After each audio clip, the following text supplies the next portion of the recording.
Turn on page 1813 of your Bibles. Galatians chapter 3, verses 26 to 29. I'm reading from the New Revised Standard Version. For in Christ Jesus, you are all children of God through faith. As many of you as were baptized into Christ have clothed yourself with Christ. There is no longer Jew, no Greek. There is no longer slave, no free. There is no longer male and female, for all of you are one in Christ Jesus. And if you belong to Christ, then you are Abraham's offspring, heirs according to the promise. This is the word of the Lord. Thanks be to God. Will you tune me into Bob? This is our direct link to Bob's hearing. So pass it around. Can you hear me? Can you hear me now? I don't think so. It doesn't look like it. Can you hear her? This morning. No. Oh, you messed up the channel there. No, you can't hear. No. I was counting, you interrupted me. Oh, I'm sorry. We have to start over. Okay. Everybody hold still. I want us to start, as we have every week so far, with the group forms that are listed on the wall back there. These are the ways that we agree to act with each other while we're doing this Bible study for the course of Lent. So we said, listen. Instead of listening to what someone's saying and thinking about what I'm going to say next, or how I disagree with them, or how I'm going to prove them wrong, let's just listen. Try to understand what the other person is saying. Speak in terms of I, so share from your own experience. I feel, I think, I had this experience when. Confidentiality, please don't tell someone's story outside of here unless you ask them if it's okay. Assume that people have good intentions. I think that's probably true, right? If you're offended by something you hear, say ouch. And that will let us finish what we're doing and then go back to you and say, oh, what was that? What hurt you? Help us understand. That helps us to grow, all of us. Speak loudly. I'm trying.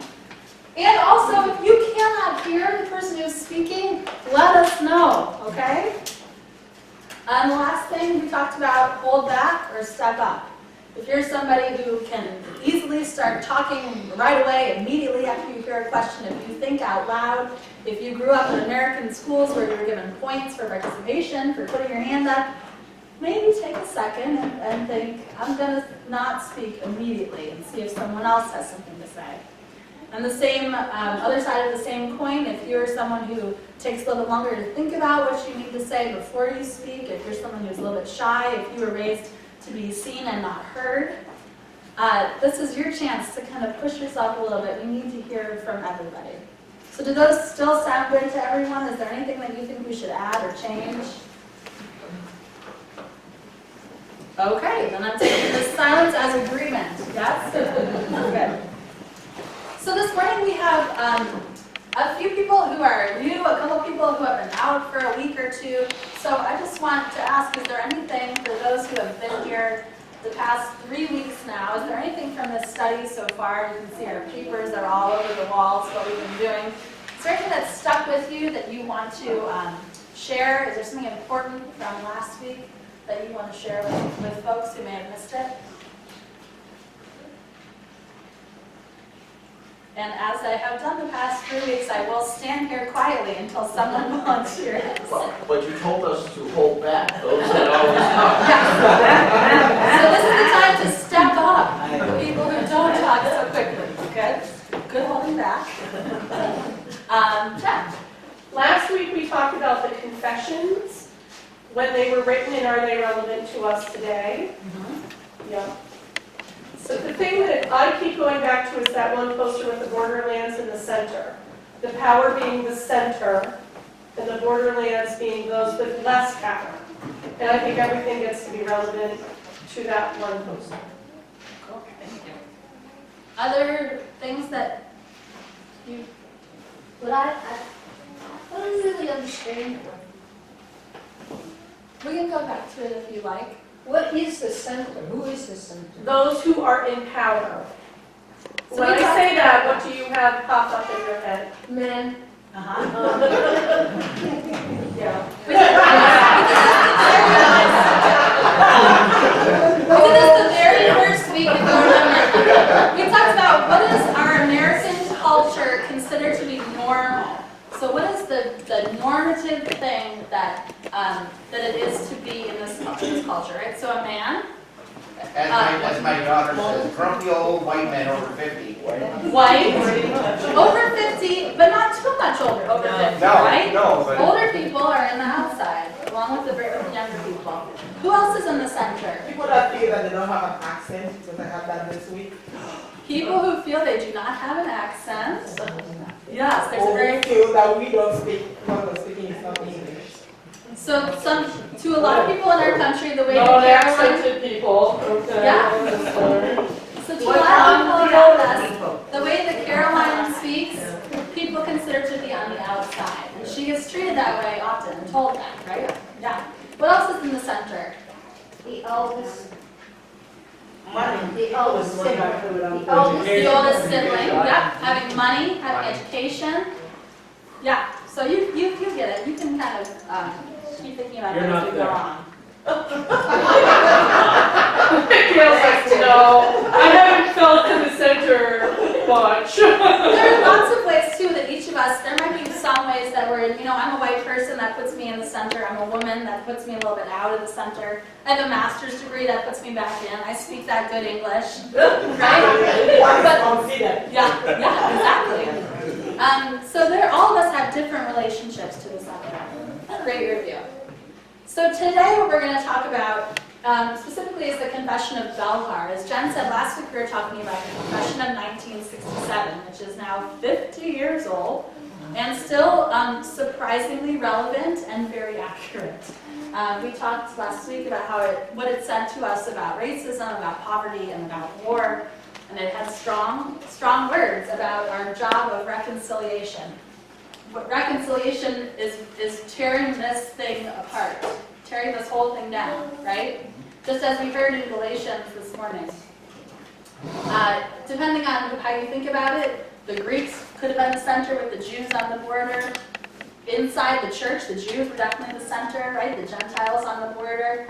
Slave, free, male and female. In Galatians, Paul says all of those divisions they're gone in Jesus. Jesus has this radical reconciliation that he wants to engage us all in, that tears these divisions down and makes us into one body. So today we're going to talk a little bit about the Confession of Belhar. And I know you have heard about this before because we read through it all summer. Do you remember? It was like very, very wordy, lots of like long run sentences, but we did it. And I think it has a lot to teach us about the divisions that we make between ourselves and the church's role in the world. So let's just go through a little bit of history. I have some important dates here. I'm putting on my history teacher hat. Miss Jen. If I did anything wrong, You're looking good, that hat is awesome. So the Confession of Belhar comes out of South Africa, where apartheid, or the official separation between white and black people, became law of the land in 1948.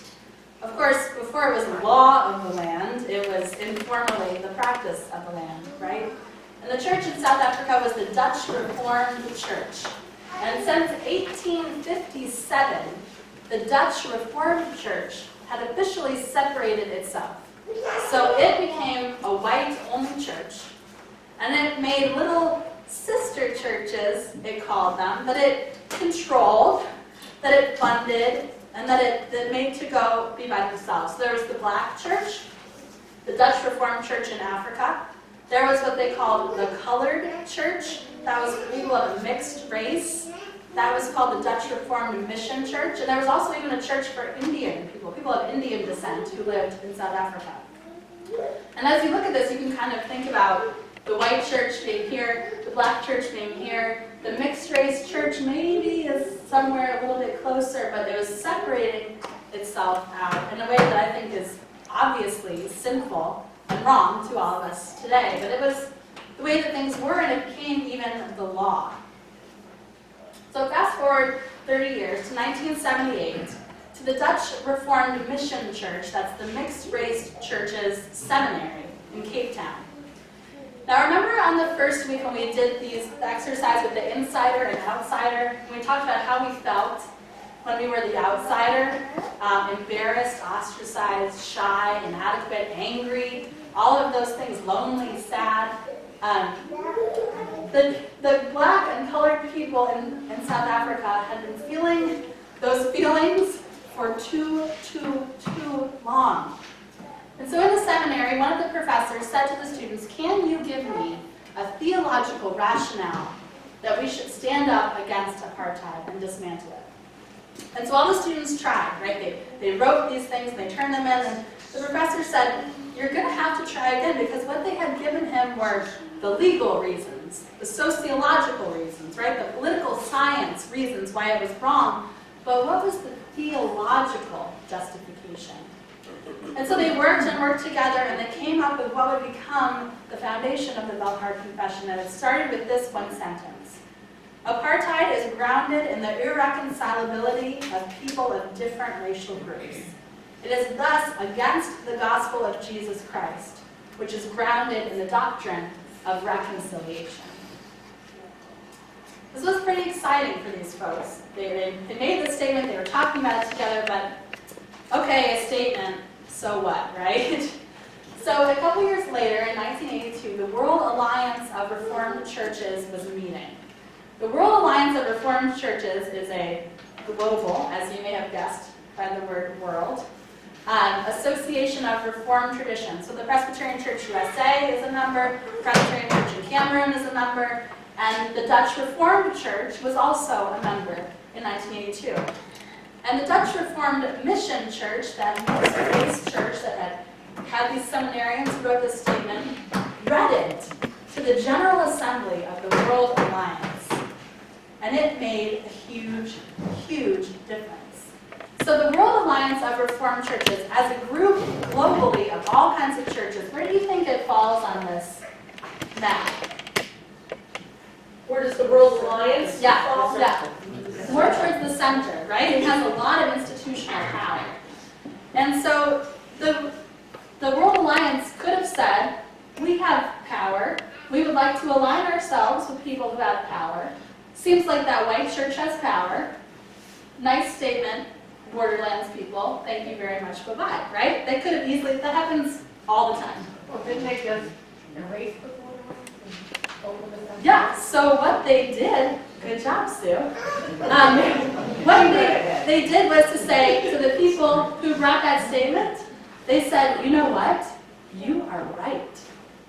The way that the church is behaving is sinful. It is not okay. And the World Alliance said that any church that holds the theological support of apartheid holds a stance that is counter to the gospel and cannot be part of our community of churches. And they kicked out the Dutch Reformed Church, the white church that had made these divisions. Pretty big deal. That's a big deal.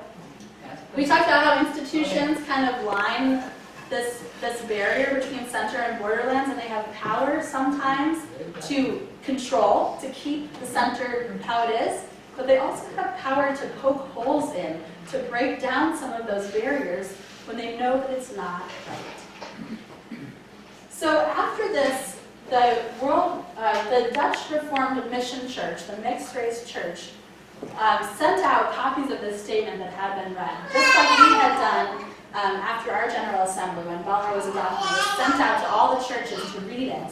And in 1986, they voted to adopt this confession. They said, we offer it as a gift to South Africa and the world, as a cry from the heart, as something we were obligated to do for the sake of the gospel, in view of the times in which we stand. Then in 1994, you get the Dutch Reformed Mission Church and the Dutch Reformed Church in Africa, that was the black church. They unite to form the Uniting Reformed Church in Southern Africa. So all of the non-white churches have gotten together. They've said, you know, these other people who impose these divides on us, why are we living this way? We don't believe it's right. They got together. In 2006, they had a conference with the Dutch Reformed Church in which the white church says, oh, this is very good. Yes, we do really agree with you. And yet, they still remain separated. This is the heritage of the Confession of Belhar. When it was adopted, when it was in writing, it was really controversial, right? People from all sides had different ideas. So on the one side, there were the people who were feeling these outsider feelings, feeling them for too long, right? And they wanted to be in the streets. They wanted to be protesting. They wanted to be changing the government. And they thought writing a statement about the church, does that really matter? It seems like a waste of our time. But on the other hand, there were a group of people who were afraid because that white church still held the purse strings, right? They still funded a lot of pastors and churches, and they didn't want to offend them. That happens a lot when people in the center control what happens in the border. We say, why don't those people just stand up for themselves? Well, a lot is at stake, right? You don't want to threaten the people who control your existence. And then still others in the church felt that the church's role was spiritual and that this statement was too political. And that's a stance that we hear a lot still in churches, right? Oh, that's very political. This is the spiritual place. And what that argument does is preserve this. So if we say, oh, we acknowledge, we see how there's this imbalance, we see how things are wrong, but our job is just to then we maintain this system, then we're complicit in it. So the framers of this confession remind us that one of the most important ways that the church influences the world is to be a living demonstration of what God intends for all of humanity. So I'd like you guys to grab your folder if you have it, and if you need one, maybe a couple of folks can help me pass these around.